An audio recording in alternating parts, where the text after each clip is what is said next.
तो आपका मैंने WSR में क्या कराया था? मैंने आपको कराया था ये तो अच्छा दूसरी सीट है। मैंने आपको DWS तक बनाना सिखा दिया था, है ना? हमने एक ब्रेक बनाई थी और एक हमने शिफ्ट दी थी। आई थिंक यही हाँ, था। शिफ्ट मतलब वो DWS है ना? हम्म। ठीक है, फिर हमने अपनी ग्रुपिंग के हिसाब से पब्लिक हॉलीडे कैलेंडर का भी वो कर दिया था, लिंक कर दिया था। हाँ हाँ, जैसे हम पब्लिक हॉलीडे लिंक करा था, लेकिन हमने वो वो नहीं बनाई थी। आप ऊपर करिए, आपने कहा था कि ये मैंने सिखा दी थी। मैंने कहा नहीं, आपने नहीं DWS ना, पीरियड वर्क का शेड्यूल। नाम नहीं पता मुझे। हाँ और हाँ हाँ। नीचे करिए सर, वो कुछ था वहां पे। मतलब मैं आपको बताता हूँ आपके आपको यहाँ ये करा दिया ना मैंने आपको ब्रेक शेड्यूल, और ये तो मैंने करा दिया आपको डी डी हाँ, डब्ल्यू ये एस। करा दिया। ठीक है, हम पेड आगे आ। अनपेड भी बता दिया था, डायनेमिक फिक्स बता दिया था। हाँ ठीक है। और मैंने आपका DWS भी करा दिया था, फिर उसके बाद मैंने आपकी थोड़ी लिंकिंग भी करा दी थी जैसे हॉलीडे कैलेंडर के हिसाब से।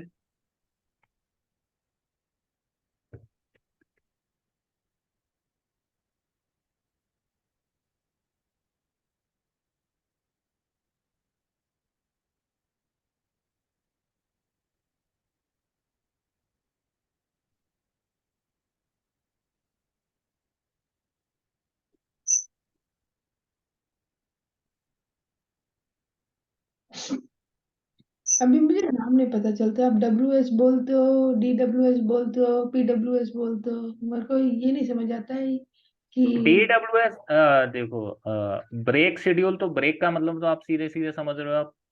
ठीक है। हाँ। डेली वर्क शेड्यूल के अंदर हमारे ब्रेक भी आ जाता है, और डेली वर्क शेड्यूल मतलब उसकी डेली की टाइमिंग्स। ठीक है। तो उसको अच्छा। शॉर्ट फॉर्म में वो बोल देता हूँ DWS, क्योंकि वो डी से चालू हो रहा है इसलिए DWS। ठीक है। फिर ये पीरियड वर्क शेड्यूल ये मैंने आपको कराया नहीं था। डे टाइप में हमने आपका रूल सेटअप करा दिया था, ये डिफाइन नहीं फ्लेक्सिबल। कराया था, नहीं कराया था। डे टाइप में रूल सेटअप नहीं कराया था। कराया था 1111, ये वन अच्छा, वन वन हाँ हाँ हाँ हाँ हाँ हाँ हाँ, ये कराया था। डे टाइप, अच्छा ये डे टाइप था, ठीक है। रूल है, ये डे टाइप का रूल। ठीक है, day type. Relax. Day type क्या होते हैं बेसिकली हमारे, वो डिसाइड करते हैं कि वो क्या कहते हैं। पहला जो हमारा ब्लैंक वाला होता है ये स्टैंडर्ड है। पहले जो तीन दिख रहे हैं आपको, ये पहले तीन जो दिख रहे हैं, ब्लैंक वाला, वन वाला, टू वाला। ठीक है। तो इसमें जो पहला वाला जो होता है ब्लैंक वाला, वो ही सिर्फ बेसिकली वर्क करने पर पेड होता है। बाकी के जो होते हैं वो सारे टाइम ऑफ वाले होते हैं। मतलब उस दिन एम्प्लॉय काम नहीं करता, लेकिन उसके बेसिस पे या तो उसको पेमेंट मिलती है डे टाइप के बेसिस पे, या उसको पेमेंट नहीं मिलती। ठीक हम्म। है। फिर आपका आ जाता है ये वर्क शेड्यूल। वर्क शेड्यूल के अंदर हमने आपकी एम्प्लॉय सब ग्रुपिंग के साथ लिंकिंग करके दिखाई थी नोएडा की। हाँ, करी थी। और ठीक है। हॉलीडे कैलेंडर भी करा और था हमने। हॉलीडे कैलेंडर आपका सेट करके दिखाया था कि इस स्टेट के साथ मैं ये हॉलीडे कैलेंडर लिंक कर रहा हूँ। ठीक है। ठीक। आपने चाहे तो खुद से प्रैक्टिस करके नया वो बना लिया होगा अपने हाँ, हिसाब से। मैंने दो बनाए थे, लेकिन अभी लिंक पिंक नहीं करे क्योंकि मैं यहाँ तक हाँ नहीं पहुंची। ठीक है। तो ये तो कर ही लोगे आप लिंक। हाँ ठीक है, कहाँ कर लूंगे? वो तो खाली नाम ही तो देना है उसका। नाम देना है अपने पर्सनल एरिया, जिस एरिया के हिसाब से आप करना चाहते हो। ठीक है। एक आपका फिर आता है ये period work schedule. Period work schedule basically क्या होता है? हाँ, ये नहीं करा था हमने। ये पीरियड वर्क शेड्यूल क्या होता है? ये मेरे को ध्यान है।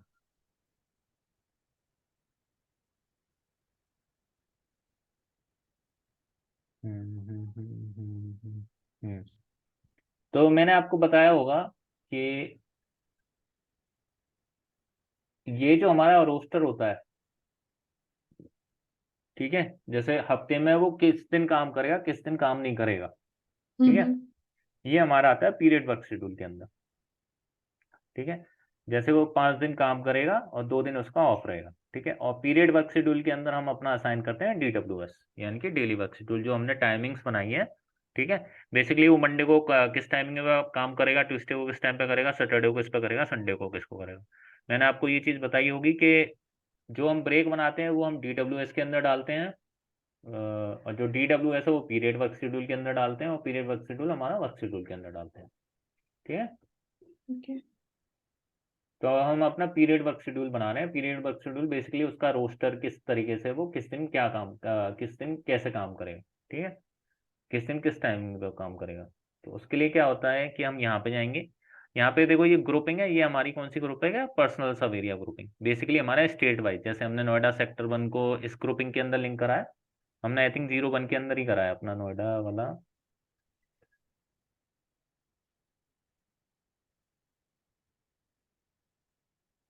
नोएडा सेक्टर 1 हमने ग्रुपिंग 1 के अंदर ही डाला है, ठीक है, और ESG 2 के अंदर डाला है। ESG 2 basically employee, permanent employee और सैलरीड एम्प्लॉय हमने 2 के अंदर डाला है। तो इसके लिए क्या करना होगा, पहले आपको न्यू एंट्री में जाना पड़ेगा, आपको अपना क्रिएट करना है, ठीक है, जैसे 01। अब PWS है, ठीक है, PWS जैसे हम अपनी नेमिंग करते ही जा रहे हैं, जैसे यहाँ PS ब्रेक हमने NS05 बनाया था, ये हमने DS05 बनाया था, ये हम बना देते हैं PS05। ओके, नेम देना है बेसिकली इसका। उसके बाद इसका टेक्स्ट देना है, मतलब इसकी डिस्क्रिप्शन ये दे सकते हैं, मंडे टू फ्राइडे शिफ्ट, कुछ भी दे सकते हो। टेक्स्ट तो मतलब ये है कि आप अपने उसके हिसाब से कुछ भी दे सकते हो, ठीक है। ये कभी कभार क्लाइंट पर डिपेंड करता है कि वो कह रहा है कि नहीं, आपको इस कंट्री के लिए अगर रोस्टर बना रहे हो तो आपको PWS का नेम इस हिसाब से देना पड़ेगा, ठीक है, तो वो चीज़ अलग हो जाती है। अब हम पहले हफ्ते के लिए बना रहे हैं तो हम यहाँ डालेंगे 001, ठीक है। अब ये हमारा ये पहला जो दिन है वो एज अ मंडे ट्रीट होगा, ठीक है। मंडे को क्या रहेगा उसका, मंडे को वो किस शिफ्ट में काम करेगा, ये हमने बनाया हुआ है यहाँ पे DS05, ठीक है। मंडे को वो DS05 वाली शिफ्ट में काम करेगा,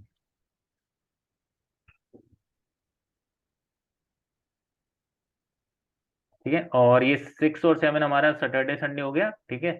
सैटरडे संडे के लिए हमने ऑफ के लिए कुछ बनाया था, डे ये, ऑफ। ठीक है। तो यहाँ से मैं सिलेक्ट ढूंढ भी सकता हूँ मैंने क्या बनाया था, F4 करके। कुछ था तो सही, ऑफ ऑफ सा। एक तो ये बना हुआ है, और मैंने शायद डे ऑफ ही बनाया था, मैंने आई थिंक ये वाला बनाया था, है ना। हाँ, नोएडा ऑफ शिफ्ट यही था।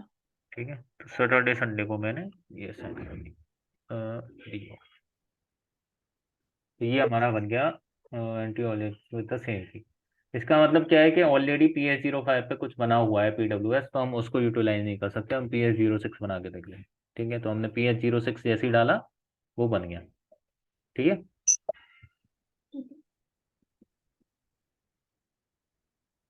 तो ये आपका हो गया पीरियड वर्क शेड्यूल, ठीक है। इसको नाम दे देते हैं PS06,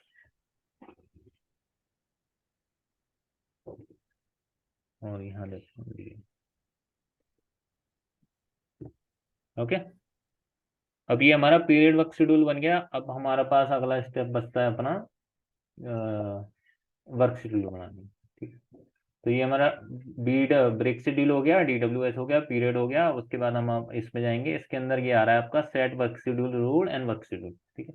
तो जब हम इसको सिलेक्ट करेंगे तो यहाँ पे ये देखो ये आ गया वर्क शेड्यूल रूल, ठीक है। तो अब हमें अपना अब एक वर्क शेड्यूल बनाना है, ठीक है। तो उसके लिए हम क्या करेंगे, न्यू एंट्री पे जाएंगे। यहाँ पे जो ESC ग्रुपिंग है, वो ESC ग्रुपिंग हमने क्या लिया, 2, मतलब परमानेंट और सैलरीड एम्प्लॉय के लिए जो मंथली पेड होता है उसके लिए 2 ली है, ठीक है ना। तो हम यहाँ पे देंगे 2, क्योंकि हमने अपने एम्प्लॉय को इसके अंदर लिंक करा है, ठीक है। हॉलीडे कैलेंडर क्या था हमारा, IH बनाया हमने। हेलो, हेलो,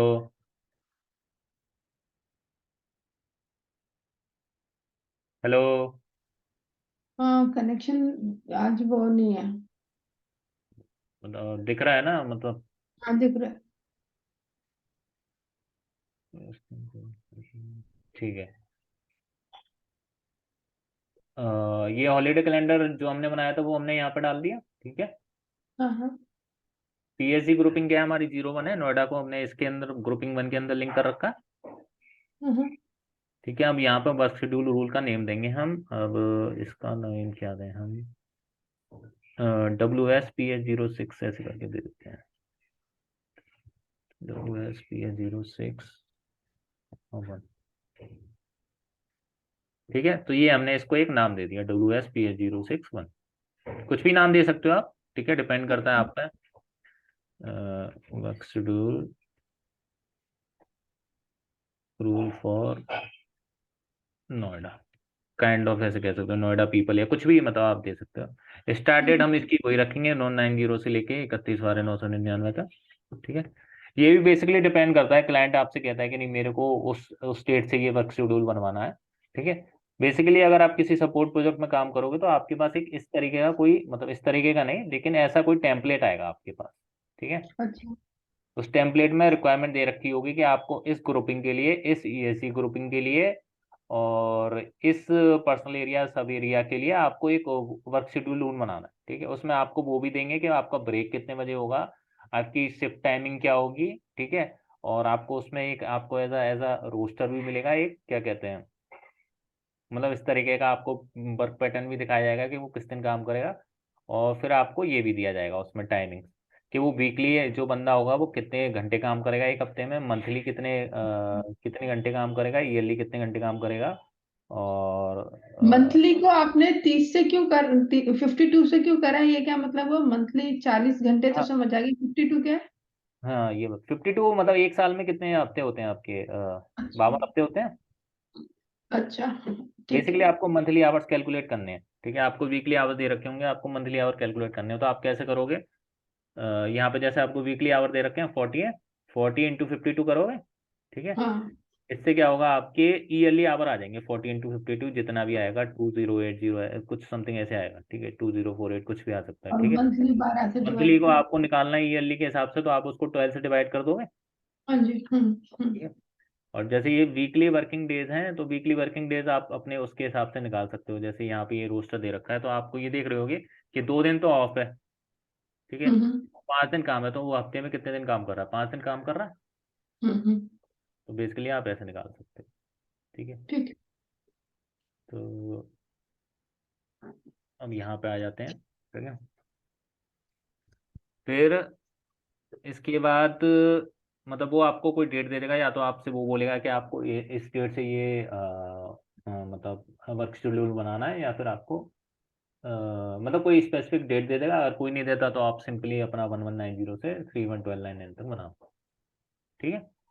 हम्म अब इसके बाद डेली वर्किंग आवर कितने हो गए हमारे, अब अगर हम इस हिसाब से निकालें, ठीक है। तो वैसे तो ये सारी चीज़ें दे रखी होती हैं, अगर नहीं दे रखी होती है तो आप अपना कैलकुलेट कर सकते हो, ठीक है। बेसिकली जैसे यहाँ पे आपकी ये शिफ्ट है 8 से 5 की, ठीक है। तो 8 से 5 कितने घंटे हो गए, आई थिंक 9 घंटे हो गए, 9 घंटे। ठीक है। और उसमें 1 घंटे का आपका ब्रेक है, ठीक हाँ। है। तो आप कितने घंटे काम करोगे, बेसिकली अनपेड ब्रेक है, अगर पेड होता तो टोटल 9 आवर कैलकुलेट किए जाते, ठीक है। अनपेड में आप। अच्छा। अनपेड में वो 9 में से 1 घंटा आप घटा दोगे तो 8 हो गए। बेसिकली ये वैसे ये इन्फॉर्मेशन आपको प्रोवाइड होगी टेम्पलेट में, बाई चांस अगर नहीं होती है तो आप ऑटोमेटिकली कैलकुलेट भी कर सकते हो। अच्छा, और unpaid unpaid in general unpaid वाले फिर्मा को क्या कंपनीज होती हैं जिसमें अनपेड? देखो देखो देखो, हाँ हर तरीके की कंपनी होती है बेसिकली, ठीक है। मैं वैसे आपको बताता हूँ, देखो जैसे हम अपनी इंडियन कंपनीज में काम करते हैं या कहीं भी करते हैं, कुछ जगह तो ये होता है कि वो आपको पूरा शिफ्ट दे देते हैं 9 घंटे, ठीक है, कि आपका टाइमिंग ऑफिस की टाइमिंग ये है, ठीक है। उसमें आपका ब्रेक एडिशनल होता है, ठीक है, ओके। ठीक है। ब्रेक इंक्लूडेड होता है आपको 9 घंटे में। जैसे मेरी कंपनी है, मेरी कंपनी में ये ऐसा कोई हेडेक नहीं है कि भाई आपको इसी टाइम पे ब्रेक लेना है, लेकिन लेकिन ये है कि हमको जैसे 9 घंटे काम, 9 घंटे की हमारी शिफ्ट बना रखी है उन्होंने, ठीक है।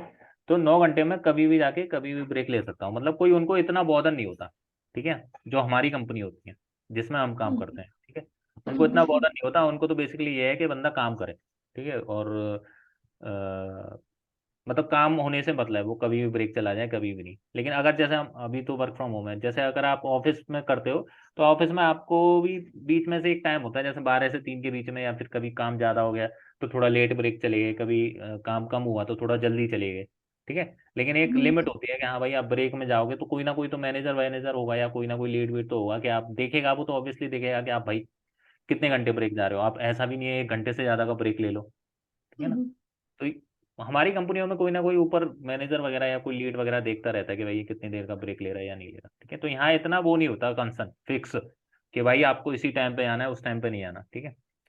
लेकिन जो हमारा क्लाइंट होता है, जैसे आप अगर किसी कंपनी में काम कर रहे हो तो आप किसी क्लाइंट के लिए कर रहे हो, क्योंकि जो कंपनी जो होती है सर्विस प्रोवाइड करती है, ठीक है। सर्विस में आपके जो क्लाइंट होते हैं ना, उनको वो रहता है, ठीक है। उन्होंने आपको एक वो बना दी, क्या कहते हैं, उन्होंने आपकी एक शिफ्ट बना दी, ठीक है। और उनको ये है कि आप 8 घंटे काम करो, ठीक है। खैर मॉनिटरिंग तो वो भी नहीं करते कि आप कब कब ब्रेक पे गए, कब ब्रेक पे नहीं गए, ठीक है। तो उनको ये होता है कि आप 8 घंटे काम करो। यहाँ पे जो कंपनी है वो आपकी शिफ्ट बनाएगी मंडे टू फ्राइडे की 9.5 घंटे की, ठीक है। लेकिन जो आपको क्लाइंट पे कर रहा होगा वो आपको पे कर रहा होगा सिर्फ 8 आवर्स की, ठीक है, ठीक तो है, अनपेड हो गए। ठीक है। तो क्लाइंट तो आपको 8 घंटे के पे कर रहा है, ठीक है। तो क्लाइंट को तो आपसे 8 घंटे की प्रोडक्टिविटी निकालनी है, आप कभी भी ब्रेक पे जाओ, कभी भी नहीं जाओ। और आप अपनी कंपनी में भी क्या करोगे, आप 9:30 में भी जाओगे तो आप ज़्यादा से ज़्यादा 1.5 घंटे का ही तो ब्रेक ले लोगे, ज़्यादा से ज़्यादा। लंच पे चले गए, टीवी पे चले गए, लेकिन कोई ना कोई देख रहा होगा ना, जैसे आपका मैनेजर या लीड वगैरह कोई ना कोई देख रहा होगा ना, आप टाइम वेस्ट तो नहीं कर रहे ज़्यादा, ठीक है। लेकिन जो क्लाइंट होगा वो तो उसको कुछ नहीं देना देना, उसको तो ये है आपको वो 8 घंटे के पे कर रहा है, ठीक है। तो उस टाइम बेसिकली ये हो जाता है। अब जैसे क्लाइंट ने तो आपकी टाइम ये दे दी 8 से 5, जैसे उसने 8 घंटे के हिसाब से दी, लेकिन कंपनी जो आपकी खुद की कंपनी है वो आपको टाइमिंग देगी, जैसे फॉर एग्जांपल क्लाइंट ने आपको टाइमिंग दे दी 8 से 4 की, लेकिन आपकी कंपनी जो टाइमिंग बनाएगी वो आपकी बनाएगी 8 से 5:30 की। तो बेसिकली एक ट्रिक है जिससे कि आप मतलब आप 5:30 मतलब अपना 8 घंटे तो करोगे ही देखो करोगे। अगर 9 घंटे, लेकिन अनपेड की वजह से वर्किंग आपकी 8 घंटे हाँ हाँ होगी, ठीक। हाँ हाँ, ठीक है, हम्म, ये होता है। तो अब हम आते हैं सर, तो डेली वर्किंग आवर्स क्या हो गए हमारे इस केस में, 8 घंटे हो गए। वैसे दे टेम्पलेट में दे रखा होता है, नहीं दे रखा होता तो हमें कैलकुलेट करना होता है। तो ठीक। यहाँ पे हो गए 8 घंटे, ठीक है। वीकली वर्किंग आवर्स कितने हो गए, 8 × 5 40 हो जाएगा, क्योंकि हमने हाँ हाँ, यहाँ पे ये दे रखा है वीकली वर्किंग डे। यहाँ से भी आप समझ सकते हो कि इसमें 5 दिन काम कर रहा है वो, और दिन का 8 8 घंटे काम कर रहा है, तो 40 आवर्स हो गए। 40 सही है। वैसे आपको ये चीज़ प्रोवाइड की जाती है टेम्पलेट में, लेकिन आपको भी अपनी तरफ से एक प्रिकॉशन लेके चलना है कि आप भी अपनी तरफ से कैलकुलेट करके देख लो ये चीज़, कि ये जो उन्होंने इन्फॉर्मेशन प्रोवाइड करी है वो सही है या नहीं है। ओके। हम्म, क्योंकि आपको आपको अपनी तरफ से ये स्टेप लेना पड़ेगा कि आपको देखना पड़ेगा कि भाई उन्होंने इन्फॉर्मेशन सही प्रोवाइड करी है या नहीं करी है। मतलब ऐसा भी नहीं है कि भाई वो हमें कुछ भी दे दें, हम कुछ भी कर दें, हमें अपनी तरफ से भी वैलिडेट करना पड़ता है, ठीक है। तो इसके हिसाब से आपके 40 घंटे उसके हो गए, ठीक है। अब वीकली वर्किंग डेज कितने हो गए, 5। 5 हो गए, ठीक है। मंथली वर्किंग आवर कितने हो गए, 40 × 52, हाँ, कर लेता हूँ एक सेकंड कर, 2000 समथिंग कुछ होंगे, 2080, ठीक है। अच्छा।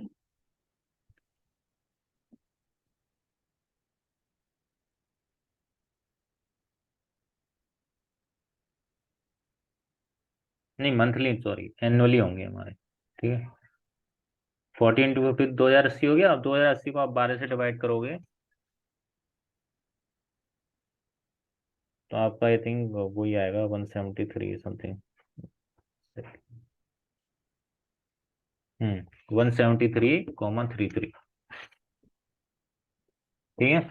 और यहाँ पे आप एसएपी में ये ध्यान रखना कि जो हम जैसे इंडिया में जिस चीज़ को कॉमा ट्रीट करते हैं, यहाँ सॉरी इंडिया में हम डॉट ट्रीट करते हैं डेसिमल को, ठीक है। हाँ हाँ, यहाँ पे कुछ कुछ क्लाइंट के लिए ये क्या करते हैं, कॉमा ट्रीट करते हैं। बेसिकली ज़्यादातर उस चीज़ को एज अ कॉमा ट्रीट किया जाता है यहाँ एसएपी टर्म्स में, ठीक है। ठीक है। एडिशनल मंथली आवर ज़्यादातर हम ब्लैंक ही छोड़ते हैं।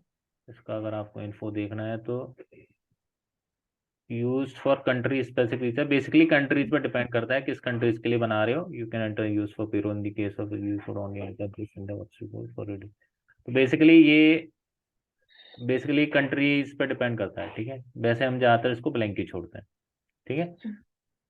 फिर पीरियड वर्क शेड्यूल, हमने एक पीरियड वर्क शेड्यूल बनाया था, क्या कहते हैं, ये PH06। ओके, तो यहाँ पे हम यहाँ पे PH06 दे देंगे। रेफरेंस डेट फॉर PWS, यहाँ पे बेसिकली ये होता है कि आप इस वर्क शेड्यूल को कब से अप्लाई करना चाह रहे हो। ठीक है, अब जैसे मैं इस वर्क शेड्यूल को अप्लाई करना चाह रहा हूँ,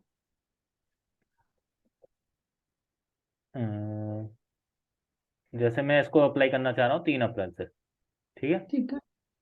तो यहाँ मैं दे दूंगा 3 अप्रैल, 3 4।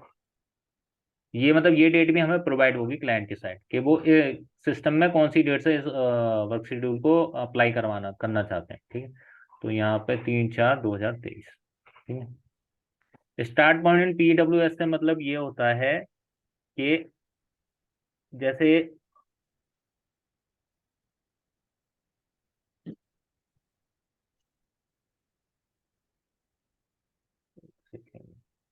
स्टार्ट डेट का मतलब ये होता है जैसे मंडे को हमारा 1 ट्रीट कराया जाता है, ट्यूसडे को 2, वेडनेसडे को 3, थर्सडे को 4, फ्राइडे को 5, सैटरडे को 6, संडे को 7। ठीक है, फॉर एग्जाम्पल अगर मैं ये जो रोस्टर अप्लाई करना चाह रहा हूँ मैं 5 तारीख से करना चाह रहा हूँ। ठीक है, मंडे के केस में यहाँ पे जो वैल्यू आएगी वो आएगी 1। ठीक है, स्टार्ट पॉइंट PWS 1। अगर मैं वेडनेसडे से करना चाह रहा होता मतलब डेट जो 5 4 होती तो यहाँ मैं डालता 3। ठीक अच्छा है, अच्छा। अब ये रूल फॉर डे टाइप है। रूल फॉर डे टाइप क्या है, ये बेसिकली ये है जो हमने बनाया था अभी कुछ टाइम पहले। हमने कौन सा बनाया था, हमने आई थिंक 6 बनाया था। ठीक है, 6 या 7 बनाया था हमने, 2 2 2 2 2 वाले भी तो डाले थे। ये हमने उस हिसाब से डाले थे। अगर क्लाइंट 28 दिन का 22 दिन का फॉलो करता है, ठीक है, अच्छा। और ये 1 1 1 वाला ये वाला उस हिसाब से होगा इस अगर दिन वो 30 दिन के हिसाब से पेमेंट करता है। ठीक है, तो बेसिकली यही हमारे मेजर फील्ड है, बाकी क्या डिपेंड करता है क्लाइंट किस हिसाब से क्या करवाना चाह रहा है। ठीक है, और उस तरफ जो दूसरी तरफ पे 2 ग्रुप बने हुए हैं, grouping for daily work schedule और रिड्यूसिंग वर्किंग आवर, ये क्या मतलब हुआ? इनका भी कुछ होगा क्लाइंट स्पेसिफिक। ठीक है, तो मेजरली जो अभी हम जो चीज़ है ये चीज़ है हमारी। ठीक है, अगर आप ये चीज़ भी दे देते हो तो मतलब आपका वर्क शेड्यूल बन जाएगा। ठीक ठीक है, है। क्योंकि बहुत फील्ड मिल जाएंगे, मतलब हर फील्ड को कवर करना तो बहुत डिफिकल्ट हो जाएगा, और बहुत ज़्यादा नॉलेज चाहिए फिर SAP की, मतलब जैसे आपने हर चीज़ को मतलब कर रखा हो तभी। तो ठीक हमने है, जो ये इंफॉर्मेशन भर दी तो हमारा वर्क शेड्यूल बन जाएगा एक। हाँ ये वर्क शेड्यूल अभी बन गया, अभी थोड़े स्टेप्स और रह गए हैं। ठीक है, ये हमने इसको सेव कर दिया, WSPS06। वाकई नहीं सेव। ठीक है, तो ये एक हमारा वर्क शेड्यूल बन गया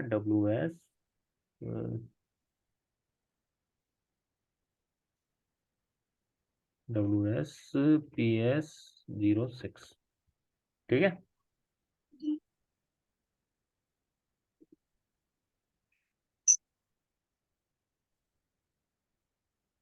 अब आपके पास एक चीज और आती है, ये होता है generate work schedule in batch.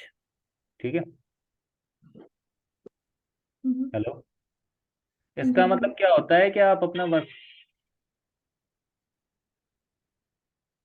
Work schedule क्या कहते हैं कब तक के लिए, मतलब एक तरह की हम उसको जनरेट कर रहे हैं।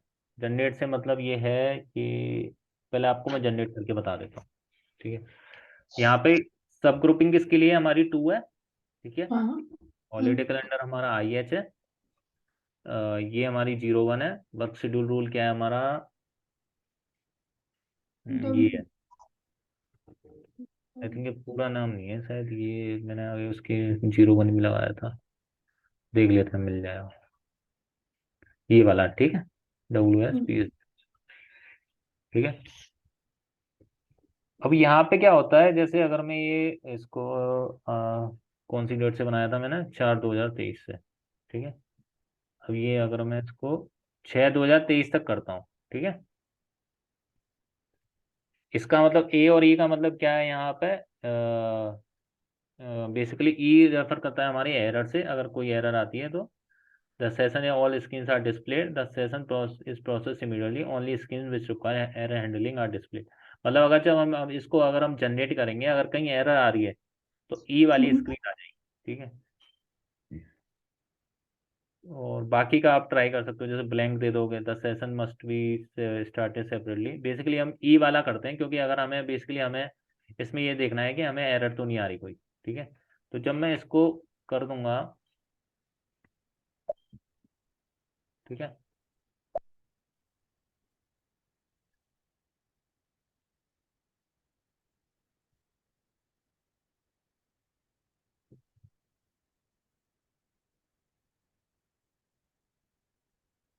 टाइम ले रहा है सिस्टम। पता नहीं हैंग वैंग, ये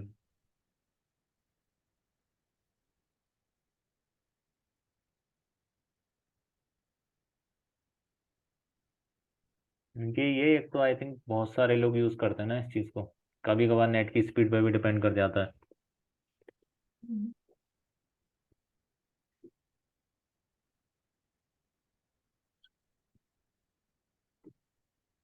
अभी आप दूसरी क्लास लोगे आज या नहीं? आज तो मुश्किल है, हम कल ट्राई करते हैं। ठीक है, मैं कल की टाइमिंग आपको दे दूंगा। ठीक है, ठीक है, शाम की मत लेना, सुबह सुबह का ही टाइम देना।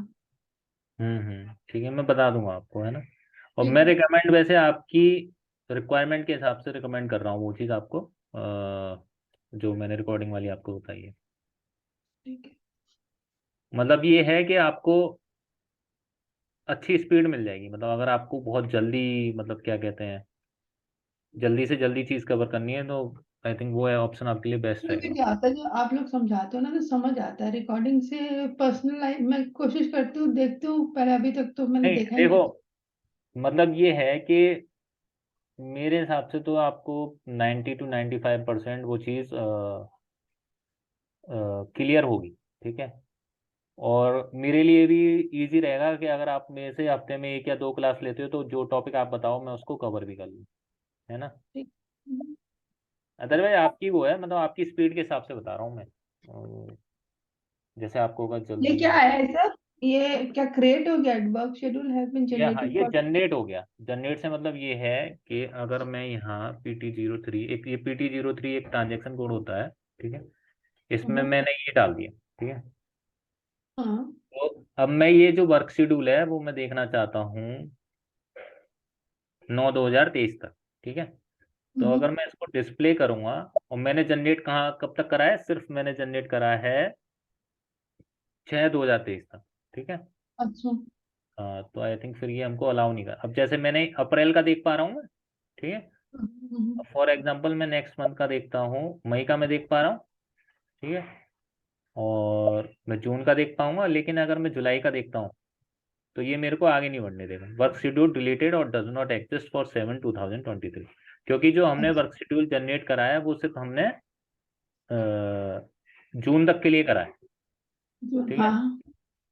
तो जो। बेसिकली जनरेट करना होता है हमसे, मतलब ये है कि अगर इस वर्क शेड्यूल को कोई क्लाइंट किसी एम्प्लॉय के लिए जून 2024 तक यूज करना चाह रहा है। ठीक है, तो अब जैसे मैं ये पीछे भी नहीं जाएगा मेरे हिसाब से, क्योंकि देखो अब ये 3/2023 के लिए भी एग्जिस्ट नहीं कर रहा, क्योंकि हमने 4/2023 मतलब अप्रैल 2023 से जून तक के लिए जनरेट करा है। ठीक है, और अगर मैं इसको जनरेट अगर उस डेट से ज़्यादा लेके, ये मान लो 12/2023 तक कर देता हूँ। ठीक है,